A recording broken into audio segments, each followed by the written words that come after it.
Hello and welcome to Illumination Podcast with Nick and Kisma. I am Kisma and I'm so excited for today's episode because we are going to be talking about your story. What's your story? Hello and welcome to Illumination Podcast with Nick and Kisma, bringing you ancient wisdom for modern day success so that you can have the mindset to get your life and business set. As always, thank you for tuning in. And if you're new to the podcast, take a quick second to hit the subscribe button in iTunes, SoundCloud, or Stitcher.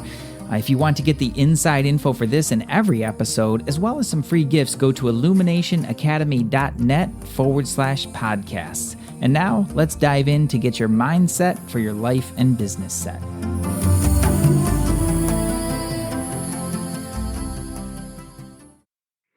Well, hello there, Nick. Hello there, Kisma. What's going on?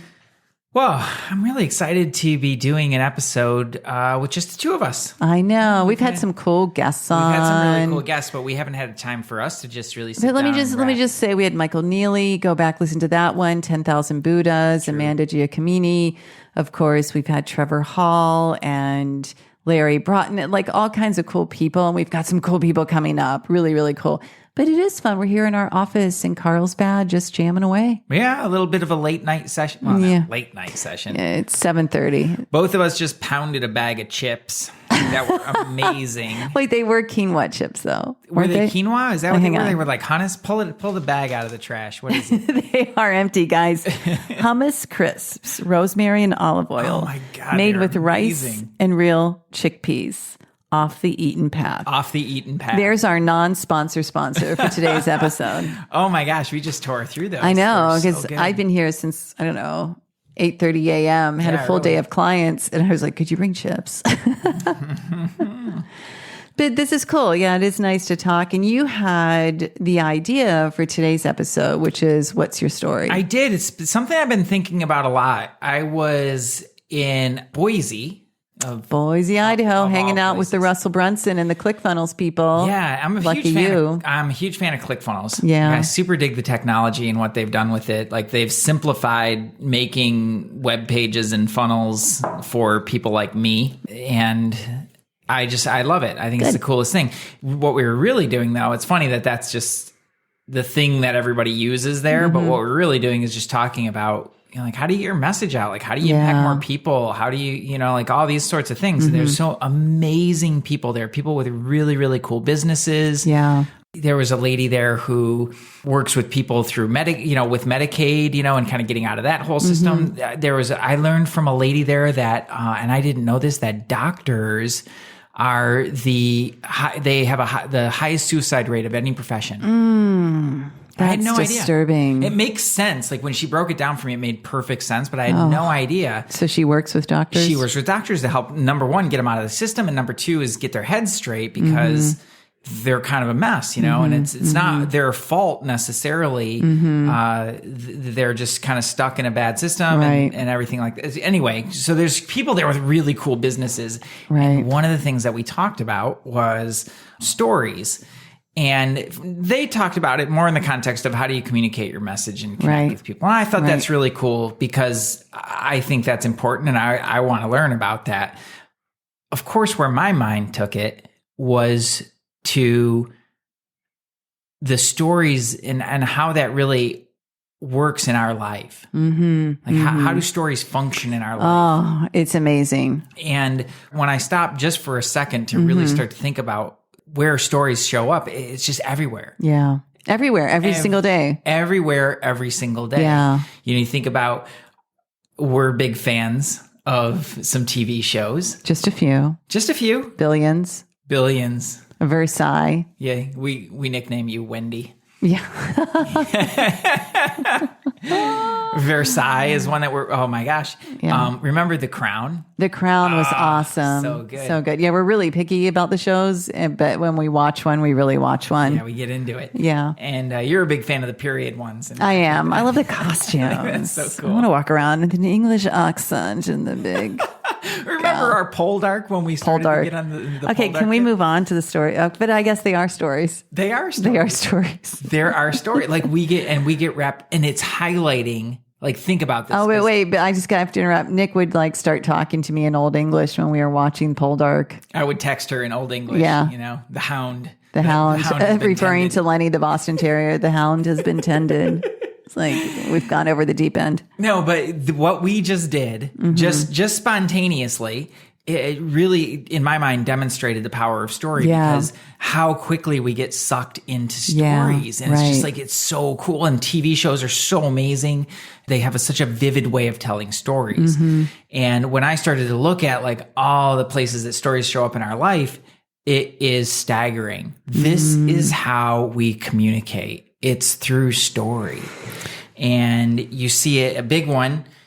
This is how we learn. Right? Right, totally. Aesop's fables. That's how we've been taught religion. That's how we've been taught morality. That's how we've been taught so many different things about our lives. You know, you can probably think back to if you were fortunate enough to have grandparents that you were close with. You know, you think about the stories that your grandparents told you. Right.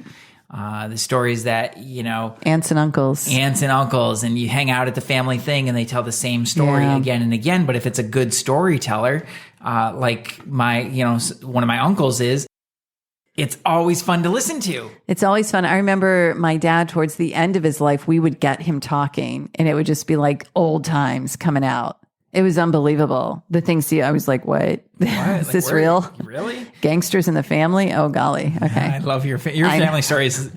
Just trump mine times 100. Yeah. They're so cool. And I remember that too. In my grandma's later years, I would sit down with her and talk with her about things, and she would share some things that I just never heard before. Right. And it's like, oh man. Yeah. And I think in their age, like they had developed that skill for sharing stories in a different way than we have. Way different. I would agree. Yeah. I would agree. And maybe that, you know, when I look at stories, I think, like the positive is you learn and through this emotional association. Yep. You know, when you're learning, when you're hearing a story from a family member, even something about morality, like there's something that, you know, speaks to the heart usually, or it can also create fear in the mind, right? Which is a little dangerous, I think. But now it's like, who's telling a story? Because so many people are really into their own electronic device. Of course, there's stories all over Instagram and Facebook, and people are tweeting and texting stories, but it's not the same. It's not the same as really telling a story. Right. It is how we are indoctrinated into belief structures. That is what stories do. You know, you think about the Jungian archetypes. You know, they're stories that have been told time and again in different ways that indoctrinate into this particular persona. Right. And that archetype shows up. You know, I know a lot of people that listen to our show, they have that mystic quality about them. Yeah, you know, right. We want to think about higher thought. We want to think about what's beyond this, the metaphysical. We love magic. Right, exactly. And it's not like we want somebody to just give us the magic. It's we want to discover the magic. We really want the magic. You know, you want the magic. And that's not, I mean, I can only I don't even know where that came from in me. I just know that was something that was always there as far as I'm concerned. Right. Right. You know, the first time I saw Star Wars, like I was super young when Star Wars came out, and that was it. I saw a lightsaber. I was like, I want that. I saw them move things with their mind. I was like, I want that. He's still trying, people. It hasn't quite. It's happening. I'm working at it. I got some tips. I saw you move that plate across the table the other day. You thought I wasn't looking. Like a little flying saucer hovering. I'll never tell. But anyway, that's the life goals, right? Like I want to move things with my mind, and I'm not afraid to say it. And I wouldn't mind having a lightsaber, but not necessary. Anyway, so we talk about like how this indoctrinates us into a belief structure. You know, it permeates. And it reveals in all of us in different degrees. You know, it could be the mystic, it could be the sage, it could be like the regular guy, you know, the regular gal. There's all these Jungian archetypes are really powerful, and they're developed through story. Right. All the Bible stories, those were passed down by word of mouth. And I found something that's really interesting about that. when they were passed down through word of mouth, the accuracy is shocking over generations. Because you think like, okay, well, today if we play a game of telephone, it gets around 30 people and it's a totally 10 people. It's a different story that donkeys turned into a cow and Yeah, but think about it. Okay, so you're back in the day, they tell the same story again, and again. They master the story, and they master the story, and they tell that story. It could be, and they understand that each and every piece of that story has a purpose and a meaning, and so that they take great care in how that story is told. And so over time, those stories can be translated with shocking accuracy. Right. Yeah, that's true. That's really true. So one of the things that I tended to think, because I'm a skeptic, I have a skeptical mind, and I would look at the Bible stories and I would think like, oh, well, what do you expect? Like they weren't even written down until hundreds of years later. Who's to know? And when I really stopped to think about that and really looked into how stories get passed along and how they would have got passed along at that time, whole different game. Yeah. Right? Totally. And it's really about looking for those truths. But that's kind of off the topic. What we're really talking about is, but not in a certain way, is how those stories indoctrinate us into belief structures and understandings. Yeah. And what I think about three main stories that we are being told. Not in particular, but from three main sources, I think is a better way to put it. So the first one is a story that culture tells us. Culture. Does that include religion? I would include religion in that. I would also look at, like, say in the U.S., our culture of what is our media telling us? What is our government telling us? So it can be current or ancient.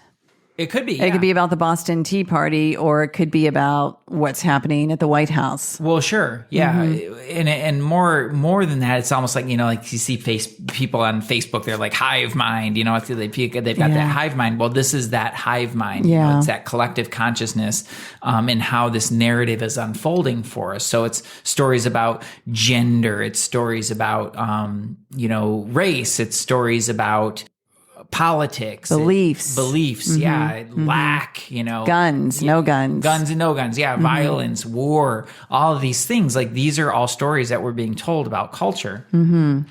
Sure, you can look at some major turning points. I think the Vietnam War was a major turning point in our culture, because up until then, number one, we hadn't really lost a war. Korea is questionable, kind of a stalemate, but at the end of the day, it was like, the wars had a just cause. Yeah.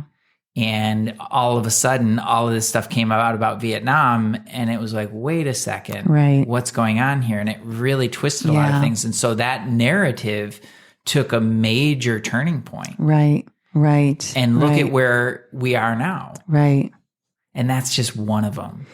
Think about sex, another one, like gender identity. Yeah. And how, like, everything that we're told about who and what you are supposed to be. Right. I'm a man, you're a woman. And there's certain things about the way that we're supposed to be.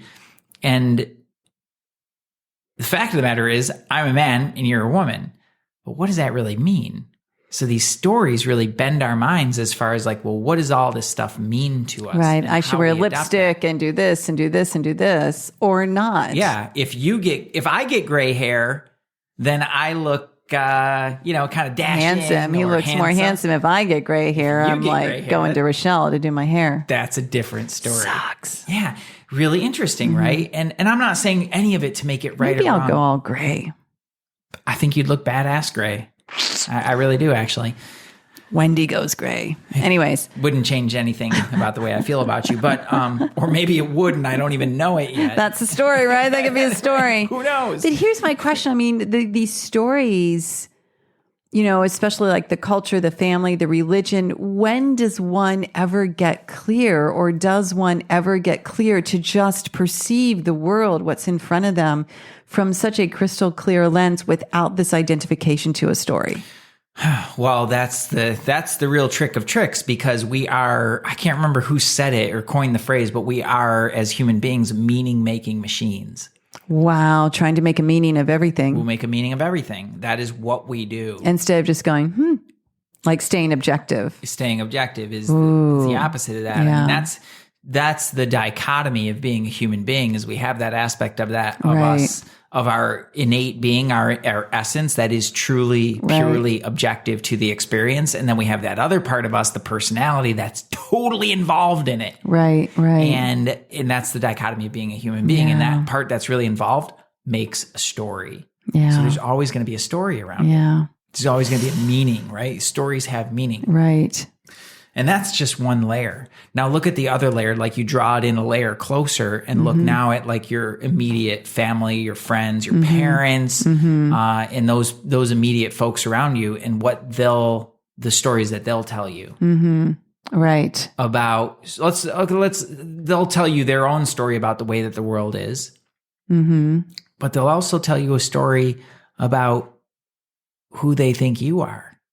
Of course. And then that becomes identification again for the child. Yeah. Or the young adult. And that can be really confusing. So let's say that you've got a family, like my folks, I don't think my folks necessarily really understood me. Like I'll use myself as an example. I think they knew enough to kind of like leave me alone. And I mean that like genuinely, like they didn't really interfere. Like they knew that I was a little different in certain ways. And I don't think they fully got that. And that's cool because they didn't try to make me like them. That's good. So Smart on them. Right. So that left some of that story off and let me free to follow my bizarre path in life. Well, not everybody's so fortunate. Yeah. Like some people, their family has told them one thing about themselves. Culture has told them something entirely different. And then they're out there in the world with this radically different perspectives that's what we call cognitive dissonance. Yeah. Yeah. And they wind up saying things that are just so obviously either inaccurate or hypocritical. Yeah. And not even meaning to do it. And then what I find interesting, or at least as I was, coming into adulthood, is as we leave one story and step into another, it can be very confusing. Oh my God. Like, I grew up in Steubenville, Ohio, Wintersville, Ohio. Like my best friends had last names with Vitches like mine, or they were Greek, or they were Italian. Like everyone had a very colorful name. And then I went to Boston Conservatory for 2 years and I was like, what's happening? Like, where's all my friends that have this European descent? They weren't around. And it was really weird. It's like someone transported me into a completely different story. Yeah. Yeah. Of course, because the arts are so, they're so diverse. Yeah. But I was not around the people. It was more diverse in Ohio where I grew up than it was like in Boston where I went to school. It was just weird. Fascinating. I know. Yeah. It was just strange. So I felt very like weird. So that story was different. Yeah. And so we got pulled out and put into different stories all the time. And our brains are trying to adapt to that and make new meaning and figure out, where do we fit in? Like, Yeah. how do I fit in? Right. Because you're the hero of your story. And I believe that actually. I think that everybody should be the hero of their story. Play that role. Like you the way that one person plays and be's the hero is going to be really different than the way another one does. But at the end of the day, it's like, be your own hero. Right, like right. absolutely be the hero of your story. Right. And then you're adapting it to all these different circumstances. It's fascinating. Like this is why I believe that human beings are just the most fascinating creatures. Right. And that's just, okay, so now we've got these two different layers, what a culture's telling us and what's all out there, the they that are telling us. And then we've got, okay, well then the immediate, family and friends and loved ones and all the people, who are more intimate to us. Okay, well, likely that's going to carry a little bit more weight, although the volume is typically a little bit lower. Right. And it's often done out of protection or fear or whatever. Right. Yeah. Because now you've got, so let's just take parents, for example. Well, your parents are going to they're going to want to protect you. Of course, they want to prevent you from making all the mistakes that they did. And they're going to try and not screw it up. And so they're going to project all that onto you. They don't, it's not like they mean to do it. It's just what happens. Right. And then that all gets, that third layer is the story that we tell ourselves. So we adopt those stories and then we tell ourselves a story. Right. And that's where it becomes super insidious because who do you believe? I know. And the stories that our own mind can tell us, I think, can be the most uplifting or the most devastating depending on which way we're facing in our life. Exactly. Like is the way I look at this story from the self is that there's, I talk about this all the time with my students and clients. There's two minds. There's a conscious and subconscious mind. Whose story are you listening to, or who's writing the story? Yeah. If your conscious mind is not consistently and carefully writing and designing your story, that subconscious mind's going to pull from past events, from other events, and just go haywire. And then the story is like either past events or worry, fear, whatever. It's the conscious mind that has to come in and direct one's own story. Yes. The conscious mind is the one. But what's interesting, except it often be driven by the subconscious if it's not cleared or solved or resolved. Exactly. Because it's going from a past story. And that's the vast majority of mental processes is happening subconsciously. I think it was, Ted McGrath. I just watched one of his videos today.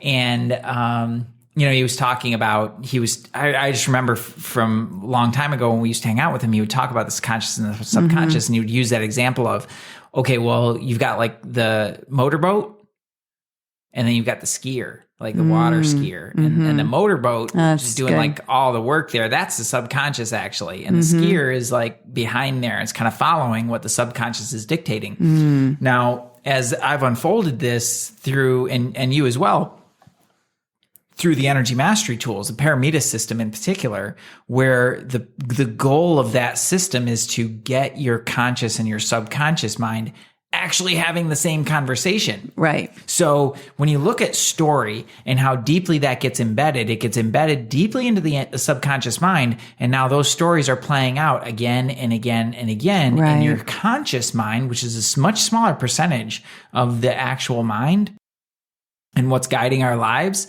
is kind of like just sort of along for the ride. And think about how many times we see patterns play out in our lives. Say like, you're just getting to that point of breakthrough. Right. This is it. I'm really going to change. Everything's going to change. I know it can happen. And then everything spins out again and again and again. Well, that's a subconscious pattern that's running. Of course. No question about it. Of course.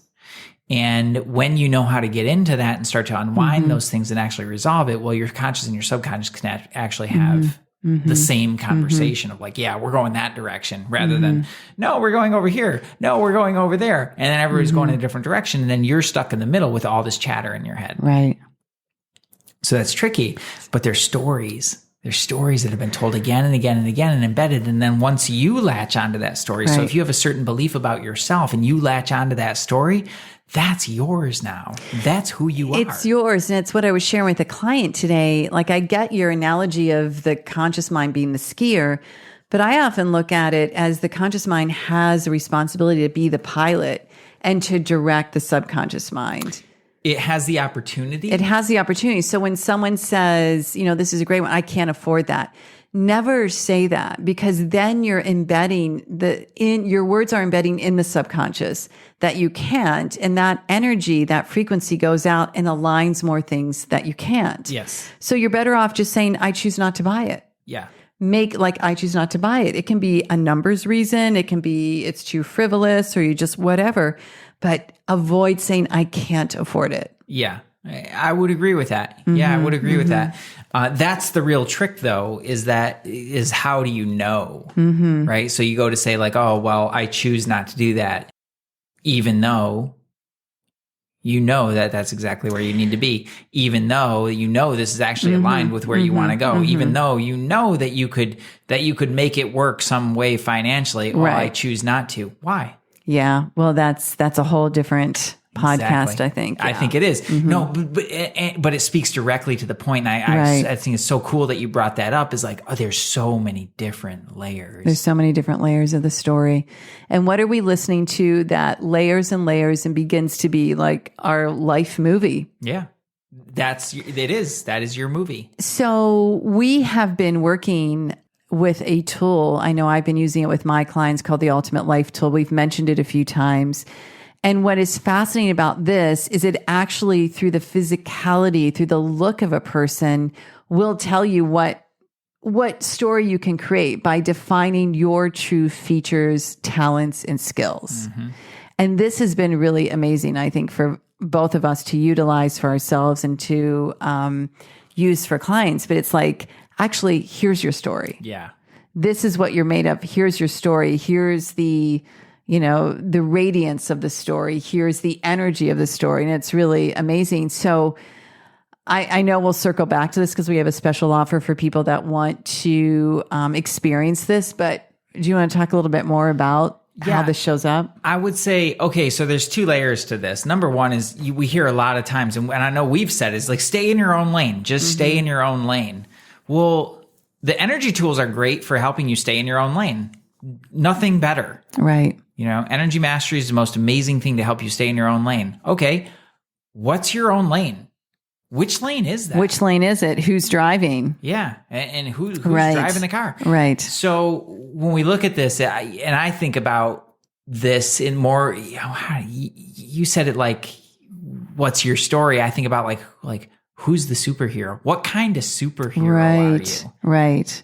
It's not a question of whether or not you're a superhero. You're a freaking superhero. Yes, correct. It's what kind of superhero are you? Right, exactly. What's the feature? What's the skill? Like, are you about initiating change? Are you about creating order? Are you about beauty? Are you about compassion? Do you need to travel? There's 12 distinctive features that will define your superpower. Right. And lots of times these stories, they indoctrinate us into a belief that we need to be a certain way in order to be successful in the world. And then what happens is that after we adopt that, and if it's not true to your style, then you're going to be inauthentic, and that's going to cause any energy. Right. Like that's all there is to it. It's going to feel inauthentic to you. You're going to have to work really hard at it, and it's going to drain your energy every time you do it. Right. Exactly. So if that's how you're showing up, that's a really good indicator. If you're experiencing a lot of energy drain, that's a really good indicator that you're not, it's not about being fake. It's not like you're being fake. That's not what I'm saying at all. It's saying inauthentic to who to that who you are. And the beautiful thing is when you are aligned with the authenticity, you don't need to do things that are inauthentic. Because there's more energy, there's more focus, there's more truth. The story is real. It massively simplifies your life because I do this and this. I have a pilot and I have a co-pilot. And when I honor my pilot and my co-pilot, I'm good to go. And all those other things I can figure out. Right. Because you think about great leaders, there's no magic formula to great leaders. Right, exactly. There are leaders that led front and center and who were all out there full on driving the mission. And there were other leaders who led from behind the scenes. Right. There were people who were really blunt and really direct. And there were others who were very subtle and sublime, very relaxed. There's no magic formula. And as many different people are as many different iterations. Exactly. Yeah. So there'll be a link in the show notes, guys. The special offer, just to put it out there, is a call with Nick. He'll send you the link to take the tool, and he'll get on the phone with you and tell you about you. And it's pretty special to have a private call with Nick. So check the show notes and you'll see the special offer there. But let's kind of circle back and how do we, not how, it's a bad word, but what needs to happen for our listeners to get clear on what are the stories they should be listening to for their highest and best, and which ones they can let go of? I'm so glad. I'm so glad you brought this up because I think this is the most important thing. Like, you're always enrolling into something. Okay, so what was it? Daniel Pink's book called "To Sell Is Human." Right, right. And he talks about sales in everyday life, and it's everywhere, right? So we've got stories, and you're either buying into stories that are helping you, or you're buying into stories that are not. You're enrolling into stories that are helping you. You're enrolling into stories that are limiting you. So the really big question is, I think, is like, is that so? Right. Is it true?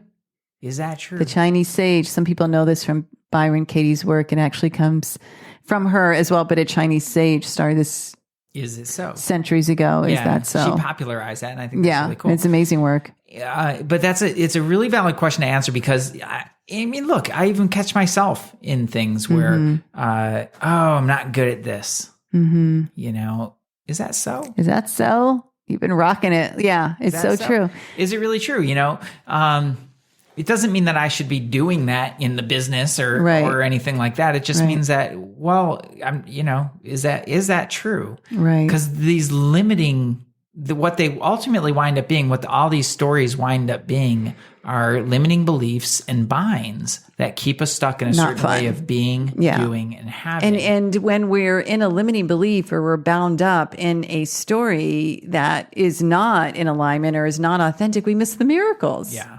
We miss the miracles of what we're wanting to manifest. Exactly. And I can guarantee that so much of your potential is hidden right now. Yeah.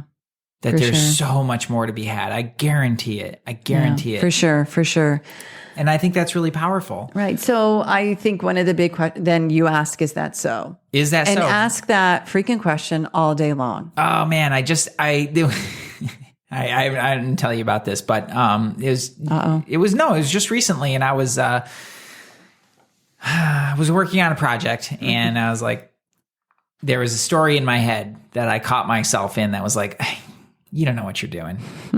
What do you know about this? You know, I'm working on refining an online training for people about energy mastery. And, you know, I've had some ups and downs with it. You know, some of them have been really awesome. Some of them have not been so great.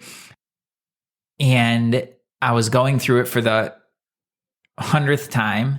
And that story in my head started creeping. You don't know what you're doing. Oh, it's a bad story. You're no good at this.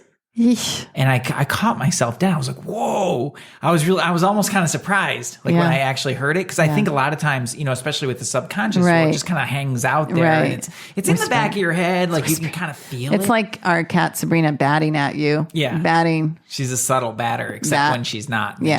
She hits you upside the head. Oh man. But so what did you do? I stopped dead in my tracks. I was like, is that true? Is that really true? And I started to ask myself, and I thought, no, you know, like I may not be the best at creating webinars or online trainings. You're pretty darn good. No, but truth be told, there's a lot better out there and a lot of people who know a lot more about it than I do. Fair statement. However, I know energy healing like nobody's business. That's true. And I know how to put together and I know how to talk about it. Right. And so, you know, why couldn't I do that? Right. And I had to, you know, I used some of the tools. I definitely pulled out, you know, the magic box and some of the other tools and started doing my thing. But, you know, to clean that up, because I want that out. I don't want that lingering in my head. Right. So get that out there and then, you know, go on and continue the process, right? Continue the process of refining, but it's getting out of that limitation. Right. That's so important. Stepping out. I mean, I think that's, you know, as we bring this full loop, is like, because we could go on and on. You guys get how many stories are fluctuating and permeating and flowing, and we need to ask, is it so? Is that so? Yeah. I think that's the most simple place to ask. It really is. And when you've got a lot going on in your head, best to keep it simple. Keep it simple, man. Simple means clear, and clarity is value. So I know that, I mean, I would love to hear from you guys, info@sourcemovement.com. What are some of the stories that, you know, you've been holding on to, or that you realize after listening to this is like, wait a minute, that's just not true. It is not a true story. This story needs to go. I would love to hear that. And I'd love to hear how people use the, is that so, to negate or just to check a story. Yeah. Because you might be running the story like, you're awesome. And you ask, is that so? And you're like, yeah, it is. Yeah. Great. Rock and roll. Well, that's a great story to enroll yourself. That's a great story. It's really great to enroll yourself in the story of I can. I can. This is very important because, again, back to the conscious, subconscious mind, sometimes that conscious mind needs to tell the subconscious again and again, I can do this. I got this. I got this. I got this. Yeah. It is better and stronger and more sustainable when the beliefs and the energy are cleared. So get with Nick on the special call. Take advantage of that offer, because when you can pull things out and get clear on who you are, it's so much easier. Until then, it's like, I got this, I got this, I got this. Yeah. Yeah. Be the captain of your ship. Take control. Yeah, you have to become a master at enrolling yourself. Yes. And the funny thing about that is that you actually already are a master. It's just, what are you enrolling? Yeah, because you've been enrolling yourself into a story for Right. years and years and years. Right. And now it's like, okay, well, what story are you going to enroll yourself Exactly. into? So use that mastery in a new direction. And that's a segue. Like, whatever story you're enrolling yourself in leads to, what are you going to manifest? Exactly. Because if you're wanting to manifest and you're telling yourself a negative story, not going to be so easy. Not so easy. Yeah. So the tool is really, I'm so excited. I really hope that people will take me up on this. Like, it's such a cool thing. Essentially, what it's going to tell you some main things. Number one, like Kismet talked about, it's going to tell you about your drive, like who's driving the car, Right. Who, or more to the point, who ought to be driving the car. Who's supposed to, only one driver, people. Only one driver. Only one pilot, only one co-pilot. Yeah. Who ought that to be? And it may not be who you think. Okay. Secondly is your energy centers. Right. So this is how you connect and relate and communicate with the world. And commit, download information. Exactly. Yeah. So it's huge. It's a Yeah. really, really, really big piece to know because that's, And you'll be surprised. You might not think it is what it is. Yeah. I was not surprised by yours. Yeah, I know. Intellectually centered. Yes, true. What was yours? Pretty Instinctual. evenly balanced. Yeah, but Look at you. Instinctually He's all balanced. balanced. Look at that story.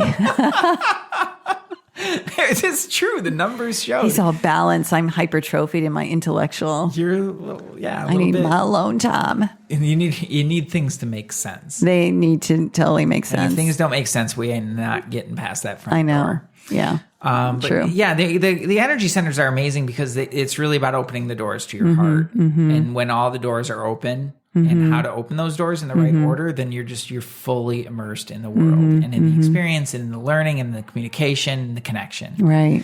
And then the third one, which is super interesting, is the alchemy. Alchemy is the bomb. Alchemy is really, I'm just going to say this, but it's about your field. And when you learn about alchemy, I mean, this made so much sense to me. It was like really amazing. Yeah, it really did. Fortunately, we were in the tolerant phase. We are. So the tolerant range. for the Range. two of Yeah. us. There's not an alchemical snap. Yeah. It was close though. It's really, alchemy is really about how you, your tolerance for people and places. Level of and refinement, things yeah. and, So your level of refinement, the analogy of ore is used, in this technology to express that. And Right. Kisma's gold. Like, no question. You can always just look at her, look at the way she dresses, look at the way that she shows up and presents herself. She's gold. She's fussy. She needs things to be a perfect way. Shh, don't tell. I have the gold and a fair amount of silver. Yeah. You're more silver. And the silver is more prevalent. Look at our mics. The They're mics are silver. If we could have had gold, that would have been cool. I actually have a gold one. What? Bring it So out. cool. Well, the sounds might not match, so I that's why I see. use the I matching see. mics. Yeah, no, but it's fine. super cool looking, and I'd good. love to set that up for you. Yeah. The lamp over there is rose gold, so I'm good. But what's cool about alchemy is that this is the number one reason why relationships get challenged. Yeah, for sure. Whether it's your intimate relationship or whether it is your work relationships or your friends or whatever it may be, it's the number one reason why Right. relationships get challenged and there's energy drain between people. And the cool part is that everybody's perfect. Right. Everyone's perfect. You don't want to change it. That's the cool part. You do not want to change who you are. Exactly. You want to know who you are. You want to know who you are, and then you understand how to relate Right. to the world. And that's it. So when we talk about stay in your own lane, what this actually does is tell you what your lane is. So what's the lane? Right. And then the energy tools become Right. just the greatest thing ever to help Right. you stay in your own lane. Exactly. You use the cord cutting, you use the grounding to get back into yourself. All these sorts of energy tools help you to really just stay in you and be awesome at being you. Exactly. So It's the best. So check out the link for that. And remember to ask whatever stories run in your head, is that so? is that so? That's a good one. It's a good one.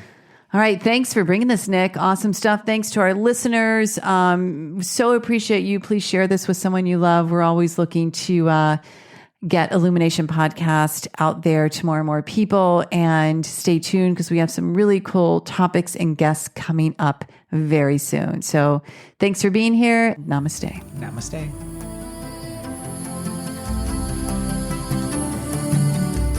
Hey, thanks for jamming with us today. And if you enjoy Illumination Podcast, please go ahead and share it with someone you love.